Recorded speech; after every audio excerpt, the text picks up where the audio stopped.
Not happy with your bowing skill sets? Are you ready to improve your bowing technique in just 15 minutes a day? I've got you covered. In this video, I'm going to give you exact exercises that you can do within only 15 minutes a day to improve your bowing technique and have gorgeous tone. Hi, I'm violinist Kaye. I specialize in working with dedicated adult violinists who want to develop a sound foundation, impeccable violin technique, and play with gorgeous tone. In this video, I'm going to give you a 15-minute bowing practice routine that you can do on a daily basis to improve not only your bowing technique, but your overall tone. These exercises that I'm going to give you are very effective. However, if you do not have a good foundation set up for your bow hold or for your bow arm, they're not going to be as effective. So what I would recommend is to check out my video, how to have a balanced bow hold, to make sure that this is in proper operation before doing these exercises. The other video I would recommend is the video that I created on the proper wrist movement for the bow. Those two videos will be very, very helpful before you attempt this 15-minute bowing technique routine I'm going to give you. Exercise number 1, straight whole bows on each string. Before you yawn and think, oh, that's so easy, Erin Rosand suggested to practice 5 to 10 minutes open strings every day.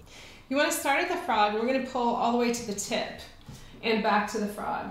Ideally, we want to listen for the bow changes that they do not have a crack in sound. Okay, and that we have a constant, for this exercise, a constant tone that does not decrescendo or crescendo. And we're just going to do this on open A.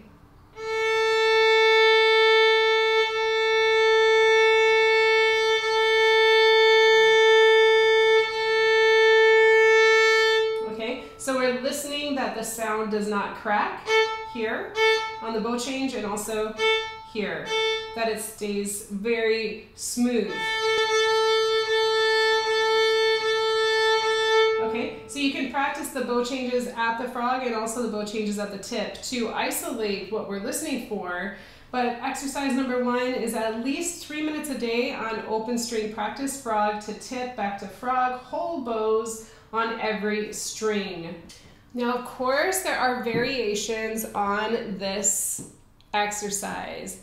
If you wanted to explore dynamics, you can take a down bow with a crescendo and an up bow with a decrescendo, or vice versa. There's many variations that we can do, but the first step is just to be able to pull long, beautiful whole bows on each string without feeling any discomfort or tension in your bow arm. So let's go on to number 2. So the second exercise is to do the exact same thing, but we're going to release our index finger.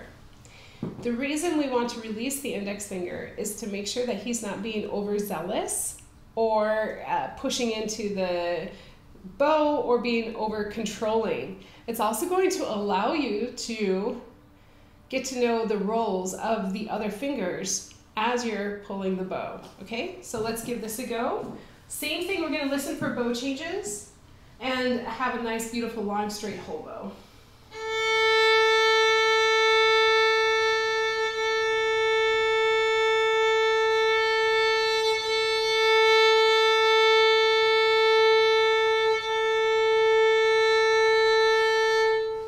So with that exercise, you will discover the role really on this middle finger. What does he do? And you want to do that for at least 3 minutes a day. So 3 minutes on each of these exercises, at least. You could really do them 5 minutes, but just start at 3. Exercise number 3 is to develop the finger motion that we need at the frog. The finger motion exercise that we're going to do now, we're going to start in the middle of the bow, and all I want you to do is move the bow with fingers only. Now, when you do this exercise, you may think, okay, yes, I'm moving my fingers only, but then when you check in the mirror, maybe you're not. So I would definitely do this exercise in front of a camera or in front of a mirror.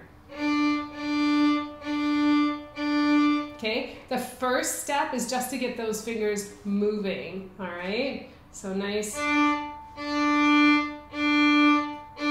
So you can see fingers only. The tone may not be to your liking at first, but that's okay. What we want to do is just get those fingers going. I've had violinists that I've worked on with this technique say they felt like they had cement in their fingers. And so we want you to feel like you do not have cement in your fingers so that they know they actually do have a role in the movement of the bow. Okay, so how you can tell if your fingers are moving, one way to kind of guide yourself is to feel that you're starting with a nice curved pinky, going to a straight pinky, coming back to a curved pinky. We just want to get those fingers going. That's the first step, and I would do it in the middle of the bow because that's probably where you feel most comfortable. So we don't want to mix it up with a lot of challenging things so that it's hard to actually get what we want to accomplish accomplished. So in the middle of the bow, fingers only. Then the next step in that exercise, if you find that that's easy and you're ready to move on, is to come to the frog and do the same thing, fingers only. Now, as you're sitting here at the frog, check your shoulder, your right shoulder, that it's relaxed and that you don't feel it's creeping up, and also feel that your elbow is sinking, that you really feel relaxed in your bow arm is being held up mainly by the instrument, okay? So you can see that direct relationship there. You want to feel relaxed because if you're not, this is also not going to be a most effective exercise if you're practicing like this, okay? So do check that you're relaxed.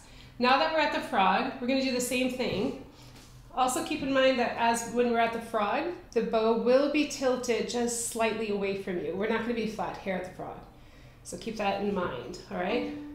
For the most part, whenever we're at the frog, we are tilted, okay? Tilted here.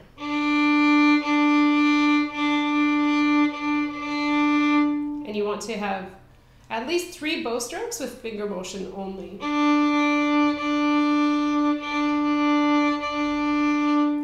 And at this point, you're listening for a beautiful sound that is not cracking.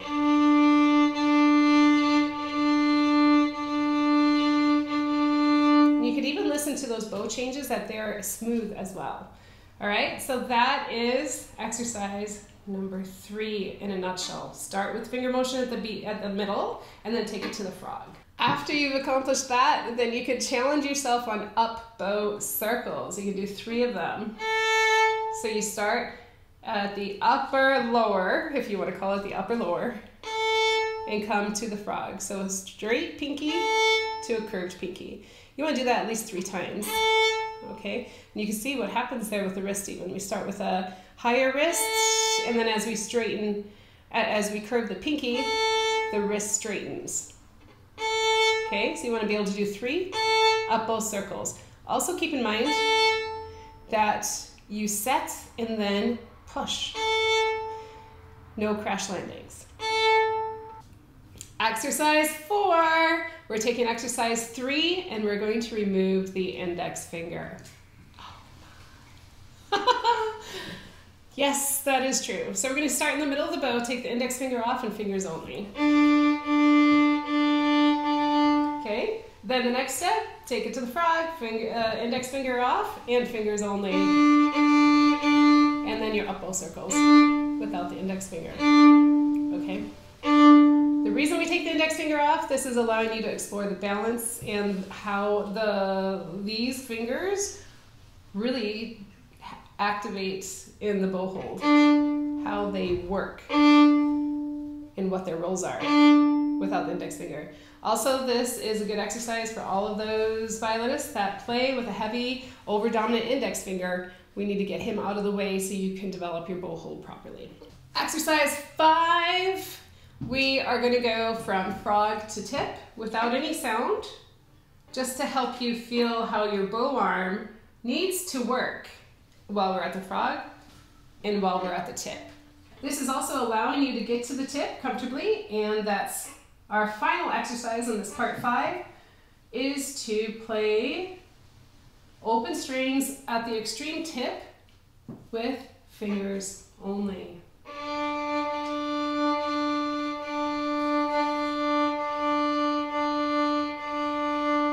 I have worked with many violinists that say to me, Heather, I can't play at the extreme tip. I only can get to here. Like, no, you can get there, you can get there. If you're having a difficult time getting to the extreme tip, I would investigate your violin hold. Make sure that you are truly holding the violin underneath your jaw and shoulder and high up on your shoulder like this, okay? So if the violin hold isn't proper, it might be actually not helping you get to the tip. The other thing is that you want to have a relaxed right shoulder. If the right shoulder is tight, it's going to be hard to get to the tip. So nice relaxed shoulder, and then also investigate how is your wrist operating and your fingers, because that actually also helps with how you play at the tip. So investigate that, but this is the final exercise in part 5 to practice bow changes at the extreme tip, fingers only. Okay? And that's your 15-minute bowing exercise routine that's going to really truly transform your bowing skills. Please let me know in the comments below that you have completed your first round of a 15-minute bowing routine.